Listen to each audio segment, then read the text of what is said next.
Hello, hello, and welcome again to a Beatles talk show podcast that's called Things We Said Today. This is a program in which we talk about anything and everything that has to do with the Beatles, their past, the present, sometimes even the future. I'm Ken Michaels, and I'm one of the three regular co-hosts of the show. Some of you might know my other Beatles program, which is a syndicated radio show, music show on the Beatles, called Every Little Thing. And I'm being joined by my two other regular co-hosts. First of all, a busy man who writes more Beatle news than anybody else, and he writes for Axis.com, AXS.com, for Billboard.com, for Variety.com, and no doubt others, and that being Steve Marinucci. Hi, Steve. Hi, Ken. Hello, everyone.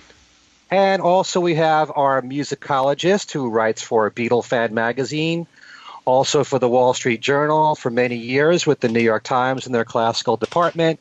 And he's authored a number of Beatle books, including From the Cavern to the Rooftop, and also Got That Something, How the Beatles, I Want to Hold Your Hand Changed Everything. And that is our own Alan Kozin. Hi, Alan. Hey, Ken, and hello, everyone. On today's show, we're going to be talking about the brand new album from Ringo Starr called Give More Love, which is due out on this coming Friday, September the 15th. We're doing the show on the 11th. And we're also going to play clips from an interview that Steve did with Giles Martin when the remix for Sgt. Pepper and the box set came out. And that will be towards the end of the show. Before we get to our main topic there about Ringo, we do have some news items to get to. And Steve, you want to let the folks know about some information you found out about the Beatles receiving 2 Emmy Awards. Well, over the weekend, the Beatles, they gave out the Creative Arts Emmy Awards, and 8 Days a Week won 2 of them, the Outstanding Nonfiction Sound Editing and Outstanding Nonfiction Sound Mixing. And I know Mr. Kozin has a comment about that. Well, yeah, okay. I mean, when we talked about the film, we got into the fact that they substituted the soundtrack of the Manchester 1963 performances with Hollywood Bowl soundtrack from like 2 years later. And so it just seems bizarre to me that someone can win an award for nonfiction sound editing and nonfiction video editing because they turned nonfiction clips into fiction, because what you see and what you hear is not what happened. I mean, what you see is what happened, and what you hear is what happened 2 years later halfway around the world. That, to me, is fiction, I mean, okay, they played them similarly and they synced it up well and all of that, but it now is, to call it nonfiction and to give it an award for nonfiction is just insane to me. But this is the world we live in. Okay. Okay. I'm not going to argue with that. I'm so persuasive. You are. All right. Anything else you want to say about the Emmys there, Steve? Do you just do you agree with Alan's point of view? Well, yeah, I mean, yeah, we've talked about that enough here, and yeah, I understand how he feels, and you wonder, what criteria they use to give it to him. But hey, I'm not in the Emmy. I'm not an Emmy voter, so I don't know. I mean, always happy to see the Beatles get awards, I mean, that part is great, but it's just that these awards make no sense for what they're awards for. Okay. We have some news about Danny Harrison, who, as you know, has a brand new album coming out called In Parallel, which is due out on October the 6th. And he actually announced last week that he'll be doing a brief U.S. tour. And it actually starts on November the 6th, when he plays in New York City at the Knitting Factory, and it will end on November the 30th at the El Rey Theater in Los Angeles. It's a total of 7 shows. He'll also have a supporting act, an act called Summer Moon, which will be on the first 2 dates. And there's another act, Mereki, Mereki, on the other 5 shows. So if you look at DannyHarrison.com, all 7 dates are listed there if you're interested in seeing Danny. Okay? And if you pre-order the album, you get one of the tracks as a download now. Right. Do you know which one? I think it was the one that they had a few weeks ago. It's the same one. I can't remember. It's All About Waiting. All About Waiting. Right. Yeah. Good song. And they also, I went on the site because I pre-ordered it, and they have, all kinds of different packages you can buy. I mean, this is the way things are marketed now, and it's kind of interesting. If you want, you can get just the CD or just the download, or the CD in a T-shirt, or the CD in a poster, or the LP in a poster. The posters are signed, apparently, and buttons and all kinds of other trinkets and that kind of thing. So it looks like they're making it fun. Yeah. That's a good thing. I'm sure some of his fans would like to have T-shirts and buttons and stuff like that, and posters. Yeah. And the track is good, and we've heard what he's done over the years with the new number 2 and, other things that he's been involved in. And I have, high hopes for the album. I mean, he's a good musician, thoughtful musician. Mm-hmm. Right. I'm curious how his solo career will be different than the new number 2. That's what I'm kind of interested in. So far, the new track is not that far away from the new number 2, and I'm curious if there's going to be a little diversity on the rest of the album. But well, he was like 50%. He was like 50% of the new number 2, so it's I don't know how different it's going to be either. Well, that's true. I mean, that's true too. So I'm curious as to. Yeah, I'm sure he'll do an interview probably with Rolling Stone at some point. I'm curious as to why the new number 2 dissolved and why he decided to do the solo route. But maybe we'll find that answer out before too long. Mm-hmm. I'm sure we will. That's an obvious question to ask him. Well, speaking of Harrison's, you might recall that last week we talked about a recording that was up for auction from Omega Auctions, and it was said to be a George Harrison recording, and we were debating whether or not it was or not, and we do have some information that the recording itself sold. And maybe, Steve, you can let us know all the information you have on that. Well, what I was told by somebody who watched the auction online this morning was that it sold for £14,000, which comes out to $18,005 US without the buyer's premium. So actually, the final price will be higher. But the big question here is what apparently some Beatles scholars, including John Wynne was one of them, came up with, that it had some links to Donovan, and it sounded a lot like the song Peregrine, Peregrine, that I guess is on Donovan's Hurdy Gurdy Man album, and it's on the song is on YouTube. But anyway, that's the song, and apparently that this has any link to, if it does. But the whole package would also included I guess some other songs, Beatles songs sold for $18,000 today. So yeah, that's about it. We've all heard this very short excerpt, which is only 6 seconds long, and to my ears, it certainly sounds like George. Well, yeah, I hadn't heard it last week, and I think there was some doubt among us last week. And Alan, you were saying you thought there was a different clip, which is interesting.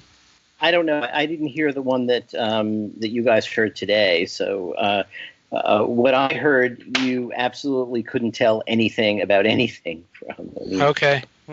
I had a little impression that it was George, but it wasn't one of these. Override. It wasn't one of these. Definitely sure things. Right.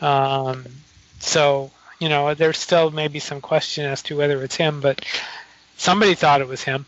So, and we don't know. And it'd be interesting to see if we can find out who it was. Especially if it was the Harrison estate, that would be interesting. So. Well, we need to get the full story behind this recording, because we don't know if it's something that maybe Donovan wrote, and maybe George wrote his own lyrics to Donovan's melody. Have you compared as much as you can with 6 seconds of a song? No, I didn't. I didn't do any. I didn't do any comparisons because the link with the Donovan song is so tentative that it's just kind of a guess. Right. But I don't. I don't know. But well, hopefully at some point we'll have a definitive word on this. Hopefully. Okay. And then, Steve, you wanted to talk about a documentary that you just saw, which we read your review of. Well, it was 50 years ago today. The Beatles and the Making of Sgt. Pepper came out this week on DVD in America. It's been out, I guess, in England for a while. I reviewed it for Access, and I have to say I was really underwhelmed. It's another one of these unauthorized Beatles documentaries. I mean, they made a big deal out of it, like it was kind of authorized, but it wasn't. And so there's a lot of interviews with people that you will have seen before. Tony Bramwell, Julia Baird, Bill Harry's in it, Hunter Davies is in it, Frida Kelly is in it, Ray Connolly, Philip Norman, Steve Turner, Brian Epstein's secretary, Barbara O'Donnell. But there is some archival interviews with others, including the Beatles themselves.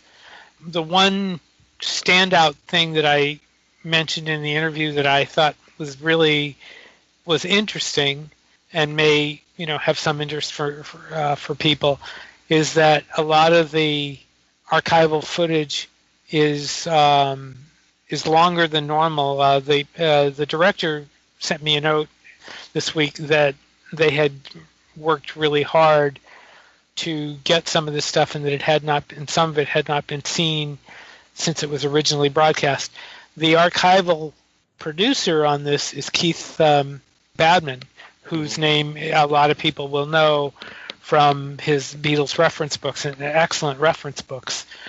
But for that reason, there is some interesting footage in there that you will not have seen.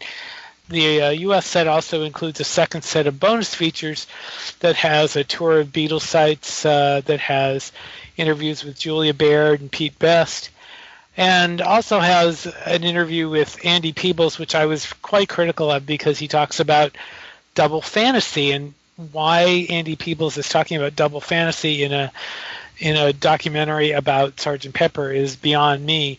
And not only does he say that double fantasy is not one of Lennon's most spectacular albums, which I think it is, he also has some negative comments about Yoko Ono, and I thought, and I said in my interview or in my review that it was very much out of place to put people's comments. We've heard people's comments before. He wrote there was a very negative profile of Yoko Ono that based on his comments several years ago in one of the tabloids. But why this is here, I have no idea, and I think that it really doesn't belong. So if you're interested in seeing, it was 50 years ago today, the Beatles, Sgt. Pepper and Beyond, be aware that it's not authorized. It doesn't have any Beatles music, not one note of Beatles music. There are no living Beatles in the film. There's no comments from them. And on that basis, I really don't think it's all that much to get excited about. So, with all the people, that roster of people that you mentioned there that were interviewed, you don't find the interviews to be at all interesting, or is there anything that you learned? A lot of the stuff is the same stuff over and over again. I mean, it's nice to see Frida Kelly. Frida Kelly always has, Frida Kelly may be one of the bright spots in it. Hunter Davies talks about Brian Epstein's sexual habits. I'm not joking there. So, I mean, there's a lot of junk. It's not as bad as some, there's one, I can't remember the name of it, one unauthorized Beatles documentary that came out several years ago that was nothing but trash, trash talk and gossip, more like TMZ type of thing. This is not that, thank God. But the fact that Hunter Davies goes off to where he does and that Andy Peebles does what he does, it just takes away from it. And I'm sorry that that's the case. It almost sounds like they didn't have enough material, so they had to pad it with unrelated material, really. Well, like I said, the Andy Peebles thing is in the special features. It's not in the film. Okay. And it's surprising that Pete Best is not in the film. Pete Best is also in the special features, and I don't get that either. But it's just another unauthorized documentary, of which there have been many and many over the years. Mm-hmm. So. Okay, just cashing in on the anniversary. That's all. That was what I said, and that was one thing the director told me in a message this week that they weren't doing, but that's all you can really say. I mean, because the Beatles didn't do a 50th anniversary Sgt. Pepper documentary. This is it. Mm-hmm. So. Yeah. Well, Alan, you want to say anything? Well, I haven't seen it, so it doesn't like something particularly appealing. I probably will get a copy for the shelf, but it doesn't sound like something you'd want to spend a lot of time with. Yeah, I haven't seen it either, but I am curious. I don't really want to make a judgment call without seeing it myself, so. But, there you go. All right, our main topic on the show this time is Ringo Starr's new album, called Give More Love. This is actually, believe it or not, Ringo's 19th studio album in his solo career. It's coming out September 15th. There's 10 original songs on there, and plus there are 4 cover versions of older songs from Ringo's catalog, including Don't Pass Me By on there, Back Off Boogaloo, Photograph, and You Can't Fight Lightning. So, I'm going to get each of your opinions on this album, and we'll start with Steve. I really like it. I think it's. It seems like every time Ringo comes around with a new album, I listen to it and I really like it, and it kind of falls away after a while, and I don't know what's going to happen with this one. But I have enjoyed. They sent out promo copies a couple of months ago, so I've been listening to this for a while, and I really like it. I mean, I enjoy it. It kicks off with "We're on the Road Again," which is a fantastic song. Mm-hmm. A fantastic song. I adore that song, and McCartney's screams are the cherry on top. But it's such a great rocker. I mean, so many of the songs are great. I like "Show Me the Way," because it's got it's a cute song about Barbara. I like "Speed of Sound" because it's got the old Peter Frampton coming in with the talk box. I he's done that so many times. I like "Electricity." That's a great tribute to Johnny Byrne, Johnny Guitar of Rory Storm and the Hurricanes. Mm-hmm. "So Wrong for So Long" is another song that really gives you the feeling that Boku of Blues wasn't as wacky as it seemed back in 1970. And one thing throughout the whole album that is really kind of surprising to say is that Ringo's voice has improved with age. He sounds fantastic on this album. Mm-hmm. I don't know what he's doing, but he just sounds great. "Shake It Up" is another great song, another great rock and roll song. I love the remakes. "Back Off Boogaloo" especially because it has both feet in the present and the past, and it's got great slide guitar by Joe Walsh. Apparently, they actually mixed one of the original recordings that Ringo made for Back Off Boogaloo into the new version. Well, yeah, that's what David Wild's comments that we received with the album said. And I actually wonder if George Harrison is in there somewhere, but it's a great version. I really like it. Mm-hmm. I like "Don't Pass Me By." It's not that far off from the original, but I love it. "Can't Fight Lightning" is probably the only forgettable track on the album. I'm not that big of it compared to the others. It's just not an attention grabber. "Photograph" is a great song, and I love the version that he did, and I like the harmony vocal by Rose Guerin on the song. But I mean, overall, I think this is an excellent album. I think it's a great album. I think people will really love it. If I had to be critical of it, I think the lyrics in a couple of spots fall down. I think, where is it? Looking at my notes, the song where he mentions Haile Selassie. King of the Kingdom. Uh-huh. I'm going, why is Haile Selassie mentioned in this song? I still don't know, and I wonder how many people are gonna go through and Google who the hell Haile Selassie is. I mean, it's a great reggae song, although I think I wish it had been a little more reggae than it was. I think it would have been even better.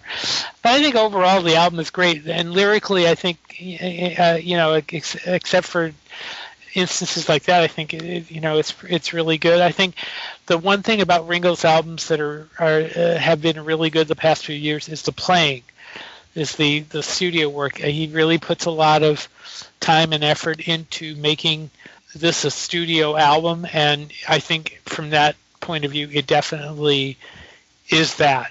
And I'm crossing my fingers that, as Bruce Sugar told me, that So Wrong for So Long gets country play.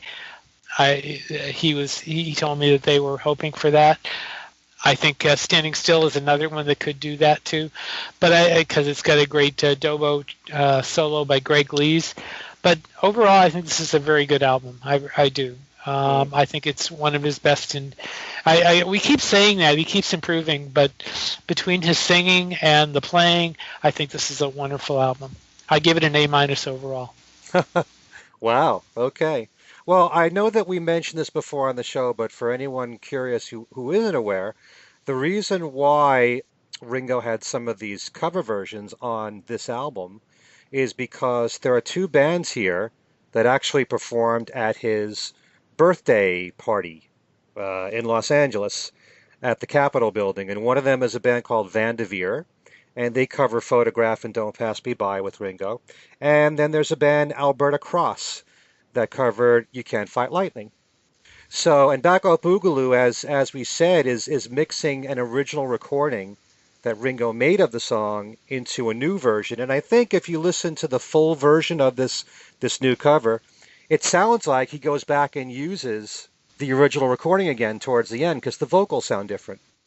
Right. But anyway, I think Bruce said that to me, that there's 3 generations of the song on here or something. It's crazy how they mix that, but I thought they did a good job with it. I think it really sounds good, and it's a great song anyway. So. Mm-hmm. Okay, Alan, what are your thoughts? I really like it too. As Steve said, we've had this for a couple of months already? I think so. Yeah, they sent it very early, which was kind of surprising. And one thing that Steve said about it, you get a new Ringo album, you play it, you like it, you say, oh, good for Ringo, that's really fine. And then, in my case, a lot of the time I might play it again, might not, and then pretty much that's it until it becomes something that we are revisiting for the show, and I have to go listen to it again. This one I've listened to probably more than most of his recent albums, with the exception of like Time Takes Time, but things like that. I mean, those first couple of post-rehab albums I listened to a lot more, partly because, either I was interviewing him at the time or in one case I reviewed it for the Times. And, obviously you're not playing it casually. Here, I'm playing it casually and I'm returning to it, which I didn't really do with, the 2012 and Why Not, some of those other recent ones. They were okay albums. But there's something about this that is so much more together and more assured. As Steve said, the singing is really good. He's in fine shape. I really love the country influence on several of the songs, and including So Wrong for So Long. And actually the 3, I don't really think of them as cover versions because he wrote them. Actually he has writer credits on every single one of these songs, either alone with someone else. All right. New versions of old songs. Yeah. And, I mean, in a way, you would think that it's like, oh, man, a re-recording of a Beatles track, don't pass me by. But I really like it. I mean, it's a lot more, I don't find it that similar to the Beatles one. It surprised me when Steve said it wasn't too far apart. To me, it's far more relaxed. Mm-hmm. It's far more acoustic. Far more, it actually shows a lot of the implications of the song that you didn't really hear in the Beatles version, and the Beatles version has implications that you don't hear in this version. It's a completely different kind of instrumentation, and he sings it really well. I really kind of enjoyed hearing it in this version, and the same with Photograph and Back Off Boogaloo. You Can't Fight Lightning. It's true. It's not the most memorable of his songs, which is funny because it almost was the title of one of his albums. I believe, I think the one that became Stop and Smell the Roses. That's right. Right. But he also on this record he's working with some of the guys from the All Star Band, some of the guys from the Roundheads. Well, Gary Burr anyway. Steve Dudas. And yeah, right. And it just seems like it sounds like he had a good time making this record. It's not groundbreaking. I mean, it's not going to like turn the entire music world on its ear with the amazing fresh ideas, but it's a Ringo album, and it's a strong Ringo album. And this Steve said, I think the playing's really good. The singing's really good. The songs are generally, I think, pretty high level. Selassie thing didn't really bother me. It's in a sort of a semi-reggae thing, and there's an association between Haile Selassie and the Jamaicans who revered him. I'm glad you picked that up. Well, that's what it is, I think. And I believe actually I ran into a clip of Ringo talking about some of this stuff too. I'm not sure whether it was him talking about Haile Selassie or whether Haile Selassie for some reason coincidentally came up in another context recently. But whichever, I mean, if this leads people to look up who Haile Selassie was, that's fine. It's sort of right. Expand your horizons. Exactly. But yeah, I mean, I enjoyed it. I plan to listen to it again, and I suppose if I were going to make a Ringo mixtape, quite a number of these songs would be on. I mean, I like the Electricity too. Laughable, I think, was the one track Steve didn't mention, which is I forgot to mention that. Go ahead. Political observation. It's just his one political observation here, and he's backed away from it in interviews just by saying, I'm not political, I can do it in another way. Well, the other way he's doing it is this. And that was co-written with, Peter Frampton. With Frampton. Yeah. And he said in an interview that Frampton wanted to be more explicit about what it was about, and Ringo said, let's not. And I think it works better that way, actually. That they were subtle about it, rather than trying to go heavy-handed. And it'll be interesting because I mean we all know who he's talking about. There's no getting around who he's talking about. And it'll be interesting to see what McCartney does with his comment. So well. Another comment of Ringo's I thought was really kind of interesting, where he's again in the interview. I think this might have been the Rolling Stone one recently, where he's not naming names, but he says, I said to Peter, who knows? By the time the record comes out, he might not even be there anymore. Right. Yeah. Right. I think that was the LA Times. I think that was Randy Lewis's interview in the LA Times. I think. But yeah, I recognize. I remember that comment too. That was funny. And if that's the case, it would be a wise move for Ringo not to mention him. Yeah, because what he's saying is, if it wasn't so laughable, it would be sad, is really something that you can apply generally to a whole lot of political situations over a very long time. So by not making it specific, he's probably made the song a little more durable, Right. Absolutely. Yeah. Right. Okay. So Ken, what about you? Well, let me say one more thing. The one thing I think I would have, if there's another criticism, I would have probably put the first 10 tracks in a different order, because the drop off. I think I don't know that I would have put Laughable second. I might have moved it down a little bit further, but that's neither here nor there. I mean, you know, but anyway, Ken, go ahead. I'm sorry. Yeah, it's interesting that you just brought that up, Steve, because when I listen to this album, I always feel like if you consider the first five songs side one of the album and 6 through 10 side two, side one is just outstanding, track for track. I really do think those first five songs are really great.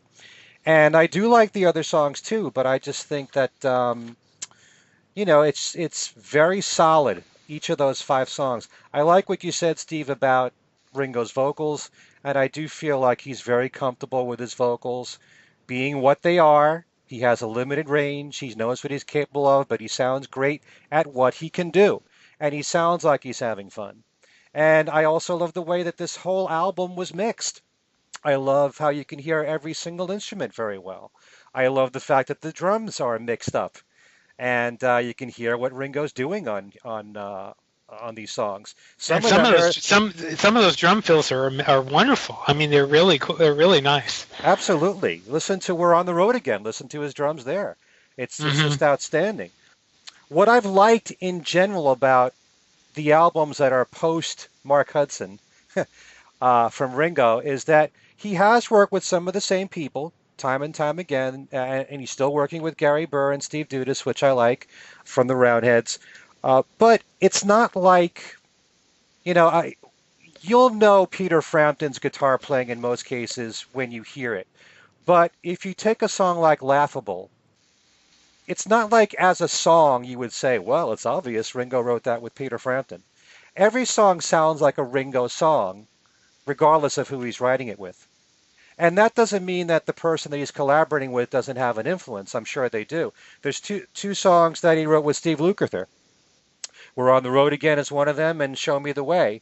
And if you listen to the guitar playing and you're familiar with Steve Lukather, you'll probably think, oh, that's Steve, and he wrote that with Ringo.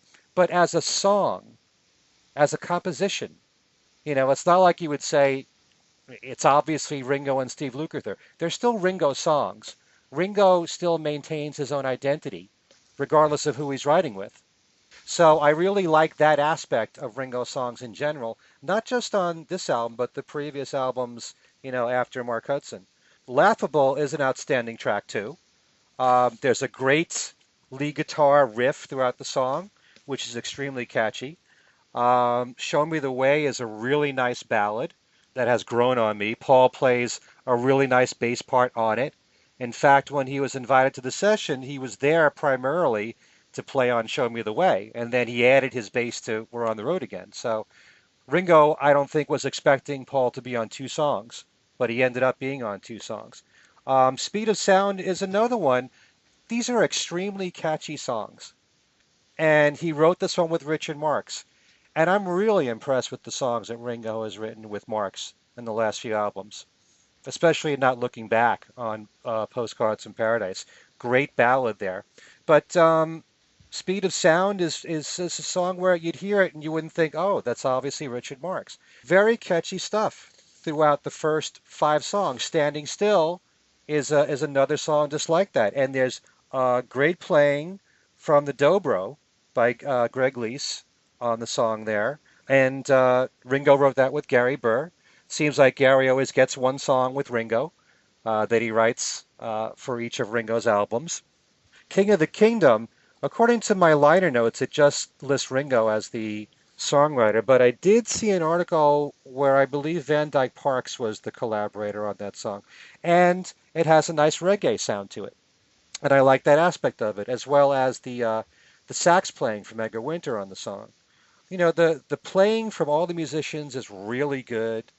Electricity, you were saying, Steve, it's nice that he gave, this was a tribute to Johnny Guitar from Rory Storm and the Hurricanes. It wasn't so much, in the last several albums, he's done an autobiographical song, Right. which is about him, but this time it's really about someone from his past, and I like the fact that he took that approach He still mentions Liverpool. He still mentions Rory Storm in it, but it's really about Johnny Guitar and complimenting him what a great guitar player he was.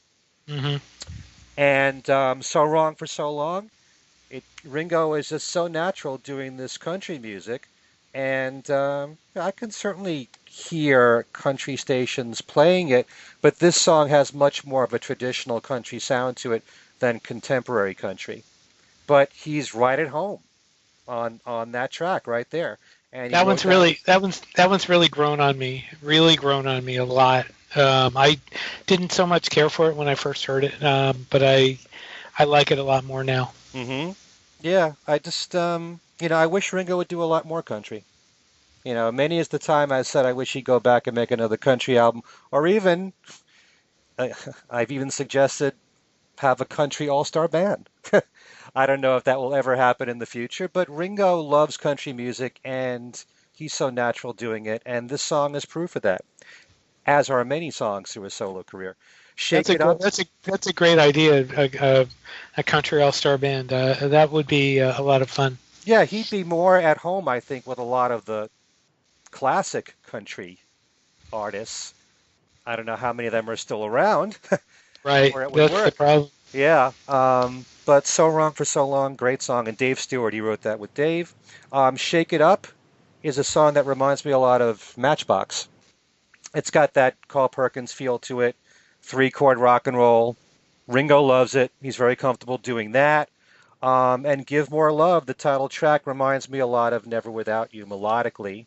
I love the message in it. It's more peace and love from Ringo. And Give More Love and Shake It Up, written with Gary Nicholson, who's another name that we see on Ringo's more recent albums, who's a country songwriter who's actually now written, a sizable number of songs with Ringo. Hmm. So I especially love, like I said, the production. It's just so crisp and clear and bright. And I just think the production work was really strong. The covers I like a lot, especially Don't Pass Me By. I do like, it doesn't sound anything to me like the Beatle version. It's a much more relaxed, softer version. And I also noticed that when Ringo has done Don't Pass Me By live, he also adds that extra line of Don't Make Me Blue into the song, which was never in the Beatles recording, the extra line of doing that. He's made that, the new arrangement slightly different of the song. So he applied that in the new version here with Vanderveer. You Can't Fight Lightning is one of those songs that I've enjoyed, but I've never looked at it as being a complete song. It's kind of like, a chorus that gets repeated over and over again. Kind of like Christmas Time is Here Again. It's one of those songs that's not really a full song, but it's enjoyable, and I like it. It's kind of close to the version that Ringo did. Photograph is also a softer version of the song, which I enjoy. And Back Off Boogaloo, I love Joe Walsh's playing on there. Joe Walsh is Hmm. one of those people that as soon as you hear his guitar playing, you know it's him. And yeah, obviously I love when George played on it, but I like the approach of what Joe adds to it. And for whatever reason, I don't know what it is, going back to the old Wave album, Ringo and Joe Walsh are a natural together. They always seem that they fit so well together in their recordings, the guitar playing style of Joe, and when they write together. And it's not just the fact that they're brothers-in-law, but I've always enjoyed when the two of them work together. So overall, I think this is a very solid album. I'm not going to judge it so soon. I've liked most of the post Mark Hudson work, and I've liked the production on all of them, and I find this album to be very enjoyable. It might be more consistently strong than some of the other post Mark Hudson ones. I do look at the albums that Ringo did with Mark Hudson as being amongst the strongest in terms of the actual songs themselves and how strong they are as compositions, as well as Time Takes Time and the Ringo album. But as far as post Mark Hudson, I think this is, a very, very strong album. But I'm not going to, rate it this soon. I just think that, you got to give it some time. So, what do you guys think of my comments? I think we pretty well agreed with it. We were all pretty well in agreement. I think. I don't think we had any major disagreements. Like I said, the only I think one thing that I might have done is change the order around on the first 10 tracks. But I mean, the songs themselves are great. So I'm, I just to have some knockdown drag outs. There must be something. Yeah, really. Well, for years, Ringo has had this mindset of an album is 10 songs, usually. Although Ringo 2012 was 9. But except in the Mark Hudson years, most of Ringo's albums, you have 10 songs. And if you look at it as 10 brand new songs, and then as a bonus, you get these 4 new versions of old songs, then you get a little bit more for the money. So I enjoy it. So. Yep. I think I'm looking at. Be interesting to see if it makes any dent on the charts. It probably won't make much of a dent, but because he always jokes about how few people buy the albums, but hopefully it'll get it a little bit of exposure. Well, whether or not solo Beatles records will sell, new releases, is a full show to devote to, and why they sell or don't sell. So, it never comes down to just simply whether it's good or not. There's a lot more that goes into it than that. It's a different time that we're living in, and young people really aren't exposed to this music. And in order for records today to have any longevity whatsoever and any legs, they have to reach young people. And unless young people are hearing what he's doing, or in the case of Paul, or any veteran artist out there, in order for albums to be on the charts for a long period of time, it has to be exposed to those people, not just the first generation or second generation fans who have been loyal, who will gradually, be dying off. I hate to say it, but that's a whole other show. So why don't we? More of these things live than he usually does with his new albums, and there are many tracks here that themselves to that. I hope this album gets a good representation on his live set. I think that would help. Yeah, I hope so. I hope so too. By the way, here's a little bit of news I just ran across on Facebook. I know he'll probably hear this when the show is up. But Fred Velez and his wife just got upgraded from their seats in the nosebleed section at the Prudential Center to 20 rows from the stage. Okay, our listeners will be so happy for them. Well, I'm sure Fred is pretty happy right now. Okay. So there we go. That's another thing. I mean, tonight actually represents, we're doing this on September 11th, the first concert for Paul returning to the U.S. So by the end of tonight, we're going to know the set list and if there's any changes. Right. So. That's true. Anyway. Right now, we're going to play something special for you guys. And Steve Marinucci interviewed Giles Martin at the time of the new Sgt. Pepper remix and box set. And why don't you tell the folks about this interview, Steve? Well, this was in the Billboard article I did, and I talked to him for about 20 minutes or so, and I tried to ask a few things that nobody else had asked, and I actually did, because I actually got into the question of why Carnival of Light and Only a Northern Song weren't included.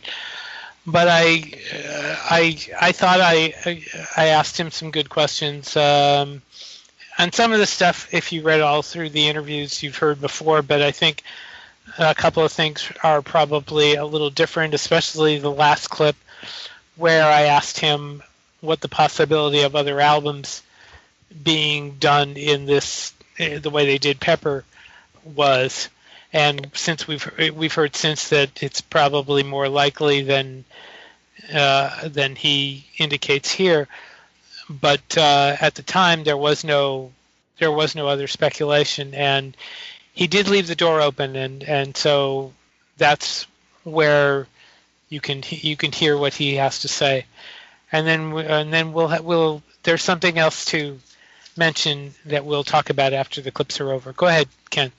All right, so why don't we just play the clips? This Okay. is Steve talking with Giles Martin. How long did the project? How long was the project in the works? The project was in the works. Well, I mean, I kind of started thinking about the extras and stuff in April last year, and then we went in to do the mix in December. And the first part of the album took 2 weeks.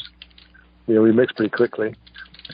Mixed old style, and then the revisions that we did took about 6 weeks. So I don't know. I mean, we didn't work. It was on and off, if you think. I mean, I went away and did some more extras work. I guess that 3 to 4 months. In general, what specifically did you try to do in the remix, especially as far as your father's work was concerned? Well, it's not actually especially as far as my work's concerned. It's just sort of the band, So I don't you don't think of that. But I suppose, there's two things. It's the one, as everyone knows, as you know, is that the mono was the one the band were present at. So we tried to adhere to what they were trying on the mono with tape speeds and with effects. The ADTing on John's voice and Mr. Sky with Dime is a good example of effects. Tape speed, She's Leaving Home is a good example of that. And then things like fades, like Good Morning with the animals, being more prevalent on the mono, and the laughter at the end of Within You Without You, all these sort of things that Beatles fans cry out for, that they experience in the mono. And then on top of that, by using the techniques we use, by using the early generations of tapes, creating we get a chance to mix from tapes that haven't been mixed from, and peeling back the layers so the listener gets closer to the band, and so the intention was really to make the mono into a stereo as far as the band's ethic and what they want to achieve from their mixes goes, and also to bring Sgt. Pepper to a new generation. Was there you did not, however, try to do a best of both worlds with the stereo mix and the mono mix, or did you? Well, no. We mixed it. So there's things that you learn. I mean, a good example of the stereo would be, my intention was to put the bass in the center as much as we could, and then Little Help From Your Friends, which you could have put the bass in the center. We had enough track splits to do it. I found that there's a loneliness to Ringo's voice when the bass is on the right pan right. That I was missing when I put it in the center. And Sam actually put it in the right, and I was like, why don't we put it in the center? And he goes, I'm not sure about it. I was like, come on, Sam, this is what we're doing. And then I did it, and then it was like, Ringo's voice doesn't sound as good. So that's on, that'd be a stereo thing. That obviously the mono has no panning. Things like the edit between Good Morning and Sgt. Pepper's Reprise on the stereo, I just thought it was better, and I think the fans think it's better. I think my dad got it more right. Did you get any reaction from Paul and Ringo to hearing the remix, or listening to the outtakes again? Yeah, of course. I mean, if they weren't happy, they wouldn't be out. I kind of work for them. I always find that question quite interesting because, of course, they have to be happy with everything, and they were. I mean, they were kind of really intrigued as what we were doing, and gave me some advice, and what's fun for me is you sit with them and it takes them back, it takes them back to that day they recorded, because it's them, the sound of the record on the whole is the noise they made, to be so basic about it, and that's what's so cool. People think it's a lot of techniques and lots of stuff, but you listen to the outtake as fixing a hole, and it's the sound of fixing a hole. That's the sound. They use different textures with along with my dad to create this sort of world. Mm-hmm.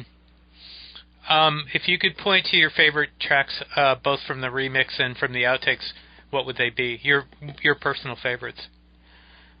I really like what we did with Getting Better, actually. I think that sounds super cool. I love the fact, Sam had an idea of actually ADTing the tambours, which we did. Mm-hmm. I said to him, let's push things as much as we can. And so when there's a drop-down section to tambours, the track really opens up super wide. It's almost like you look for the speakers left and right at you. It's kind of cool.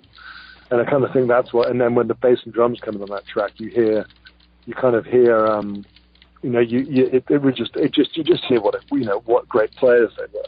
I love Getting Better.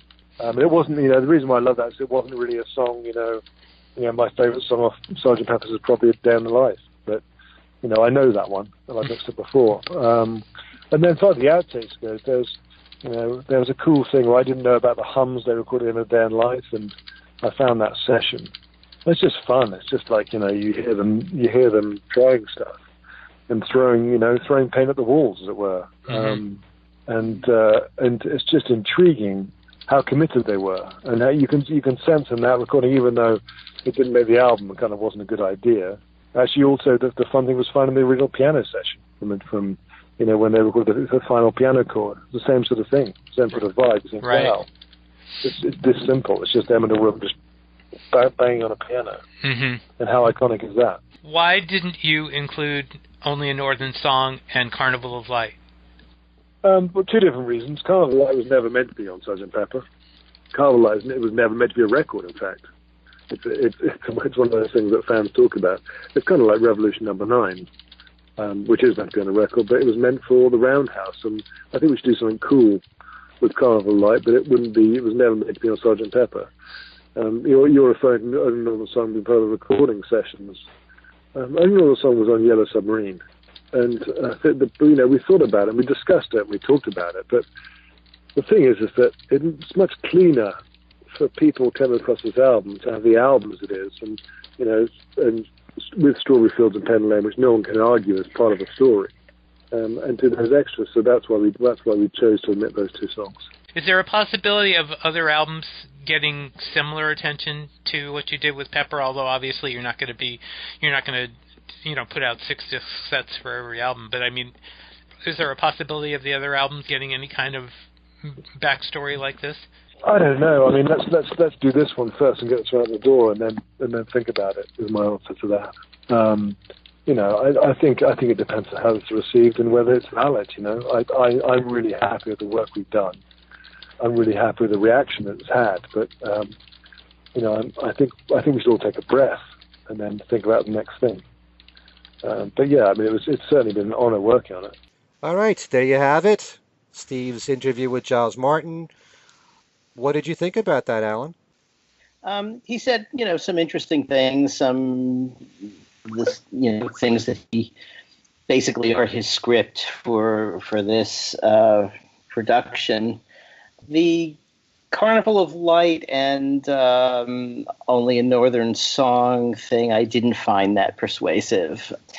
Yeah, Carnival of Light was never intended for Pepper, but it was recorded during the Pepper sessions, and it's a track that everybody who would buy the deluxe box set has been curious about. Now, it could very well be, if Bruce Spicer is right, that everybody bought it and listened to it would then hate it. But nevertheless, it's a piece of Beatles history that we've never heard. It had a performance at the Roundhouse, so a select audience heard it at the time, and it's just one of those missing chapters. Only a Northern Song, the thing is, it was intended for Pepper when George wrote it and when they did it. I mean, that was a song he submitted for consideration. They decided not to use it, but it was part of the sessions. And so really it should have been there in, maybe a new remix, but also maybe with a couple of outtakes of it. So unless he is holding it back because he's planning to do a Yellow Submarine Deluxe edition, it doesn't really make sense to have not included it. I mean, they could have included it and included maybe 1 or 2 outtakes and then held the rest for the future. No, I agree with you that they could have easily done something with that. I think, though, the way they're so paranoid about history, I think that really had more to do with it than anything. And the same thing with Carnival of Light. Although, again, I've always said before that I'm not sure I really want to hear it because, like you say, I think everybody's going to hate it, and the reaction is going to be, this is horrible, and social media would just go crazy. So, but I think Only a Northern Song would have been. You could have made a better case for that, but they obviously didn't. This is such a gray area because, like with Only a Northern Song, like Alan said, we don't really know if Apple or Universal have everything mapped out of what they're going to be doing in the next few years, or if they knew that when Sergeant Pepper was released just now, the reissue. But you never know. There may be something with Yellow Submarine that might be planned, and then you have to put only a Northern song in there. But, by the same token, you had Strawberry Fields and Penny Lane in this box set. Does that in any way ruin any chance of there being something for Magical Mystery Tour further on down the road? Does that interfere with that? So, that's a good question. I'm surprised we haven't brought that up before. That's a very interesting question.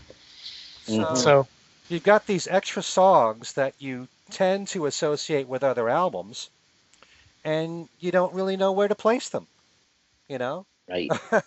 So well, yeah, I think they should have been placed in here. Now, if he does a Magical Mystery Tour one, which would be fine. Yeah, he's now, as you say, he's now not got Strawberry Fields and Penny Lane to work with. But there could be a 1967-68, 67 part 2, early 68. There could be an album of stuff that goes in between Pepper and the White Album that has all the stuff that ended up on Yellow Submarine and Magical Mystery Tour, and that would kind of make sense, and it would, but even then, only a Northern song still belongs in the Pepper sessions because that's when it was recorded. Well, I mean, I guess we can't worry too much about all these things. I'll tell you though, we've talked before about Bob Dylan's archival releases and how, for instance, on the 65 set, they released all the stuff he recorded in, 65, 66, all the studio stuff. The same company, Sony, is just putting out at the end of this month a 7 CD set of Glenn Gould's Goldberg Variations recording. And for he recorded it twice, 1955 and 1981. 1955 was his debut album, and it became like an absolute classic among classical records. It's completely legendary. It's, everyone still liked it much more than his 1981 one, which is, I mean, you could argue has more depth to it, whatever. It's just one of those recordings that people go crazy about. And they are giving you every single outtake of the sessions for that recording. It's just a solo piano. It's just one guy working through the Goldberg Variations over 7 CDs. And plus, they give you a vinyl pressing of the album. But, every time one of these things comes out, I wonder, why can't Apple just do that with the Beatles? They're the Beatles. Come on. We want to hear these things. Can be a limited edition, can be whatever. Let's just have it out. Well, the Beatles have always been so protective of this stuff. And, that's why I was surprised when Sgt. Pepper, when the box set came out, because it made me feel like, well, maybe Paul and Ringo are warming up to this whole idea of putting out outtakes, aside from the Beatles anthology. But that was a long time ago already, the Beatles anthology. So we haven't really had, well, there's the Rock Band stuff, but we haven't really had, major releases with all the unreleased takes, or even, a lot of outtakes since the anthology. So I was thinking, maybe they're finally coming around to realizing that there is an audience for this, albeit it's probably the most hardcore fans that want to hear this stuff. There is a market for it. And then again, you've also got to deal with the record company and whether or not they feel it's worth their while, to make physical copies of this stuff. If there's a limited number of people that will buy it. But then again, you might say, this is the Beatles. This is the biggest band that ever was. But I don't know. I go back and forth on this. I hope the next time EI is up for sale, which happens periodically, Sony buys it. Because they seem to know what to do. Steve, you want to say anything on this? No, not really. I mean, as far as... we've debated this remix thing so much it's been ridiculous. I mean, what's interesting is what came out apparently today by Bob Lefsetz, who some of you may know it from the Bob Lefsetz letter. He got a letter from Giles Martin that it has an interesting perspective. I'm not going to read the whole thing, but he says, first of all, I hope you realize the remix project came from Apple Corps, not Universal. I was against the idea. Let's face it, no one has mentioned that Sgt. Pepper sounded bad. The difference was the way the Beatles work is that we're very much behind closed doors. He said, with the remix, we realized we were onto something good, something that was missed in the original stereo, as Paul and Ringo told us, and my dad had mentioned in the past, something that the mono had been taken away by the quick stereo mix that everyone knows. And I know we were talking about this before we started, and Alan, I know you want to say something about that because it wasn't. But he says, but in essence, this new mix isn't for you or for me. It isn't so the Socks and Sandals Brigade can discuss the fade on Good Morning, which I take as a bit of an insult there, guys. It's about kids putting on one of the greatest records of all times and realizing the music is timeless, just there to be enjoyed, which, as we discussed, is not really what it's about. It was about everybody enjoying it. So, because he said, sadly, no kids are going to seek out the mono, the record the band mixed. So we made a stereo mix using the same care, attention, and process that the band did 50 years ago. Alan, I'll let you take over for that because I know you were going to have a lot to say there. Well, I mean, in some ways, I said it when we did Pepper, so I'll keep it brief. But basically, this line that he is putting forth and is put forth in the book that comes with the thing about how the stereo Pepper was just sort of tossed off as if it was done in 20 minutes. It's just not true. I mean, a lot of those tracks were remixed, 10 times or more. Maybe the mono mixes were, they spent more time on them. I think there's a certain learning curve aspect since the mono were done first and the stereo later, so maybe the stereo took less. But I think the stereo mixes were carefully made. There were a lot of good reasons to do what Giles did, to make something like the mono mix using the multi-tracks that are now available to him that weren't available to his father because of the mixdowns along the way.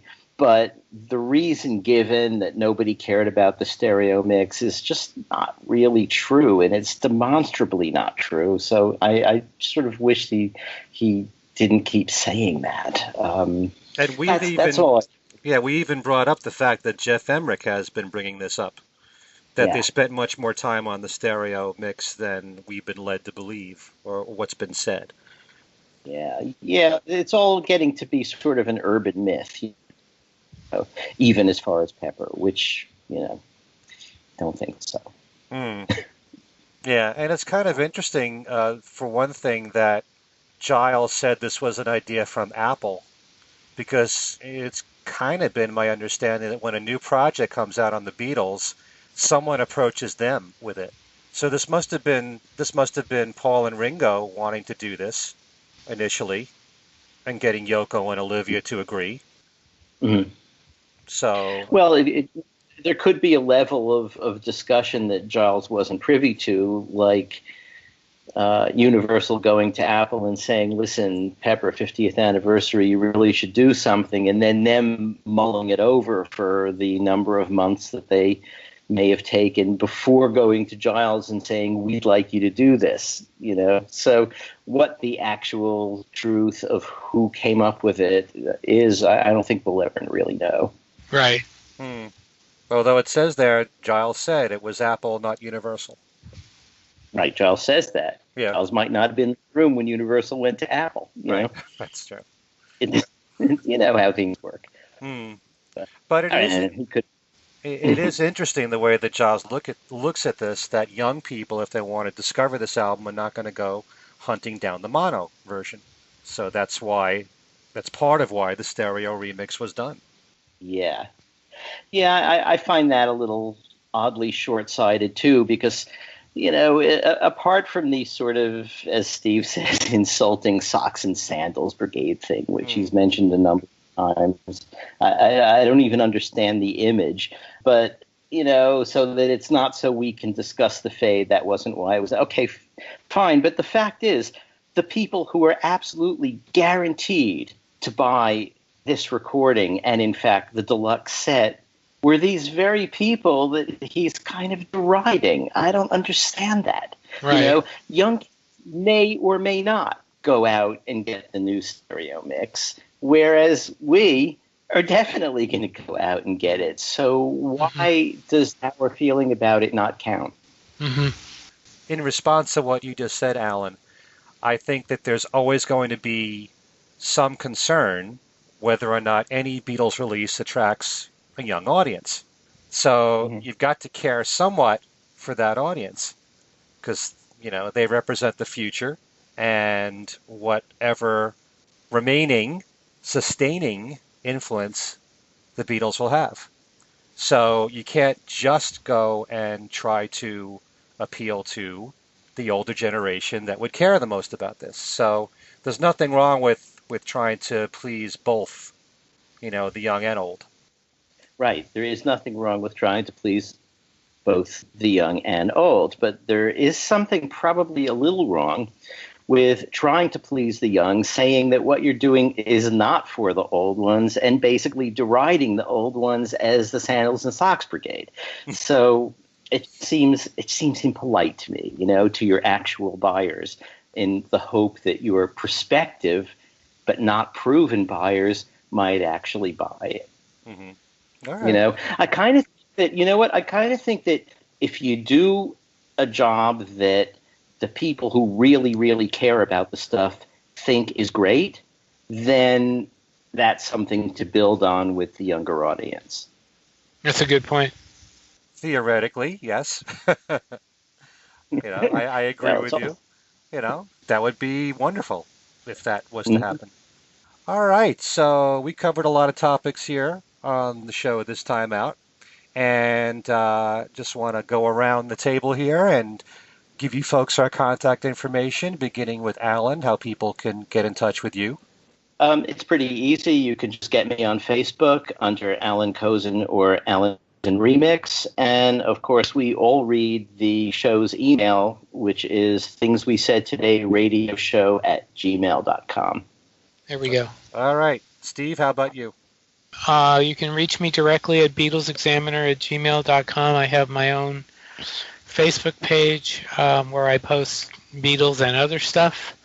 I have a Beatles news group, Beatles News and Information, and of course we have a Things We Said Today Beatles radio show Facebook page where we post news about the show, and I'll be posting the first link to the show when I post it later in the week. Okay. And as for me, Ken Michaels, my email address is everylittlething@att.net. My website is kenmichaelsradio.com. By the way, thanks to any of you that kept your fingers crossed or did a little praying for my website because it's back up again. And I did mention a special contest in our last show, which is actually going to start this week to win the Weaklings' new CD called Studio 2. We have interviewed two of the guys from the group, Glenn Burtnick and Bob Berger, here on this show. And it's just a great album of original songs in early Beatles style with cover versions of rare Beatle material. And it's signed, by the way, by all four members of the group. And Brian Ray and his band, the Bayonets, and their CD called Crash Boom Bang. We know Brian from being in Paul McCartney's band since 2003.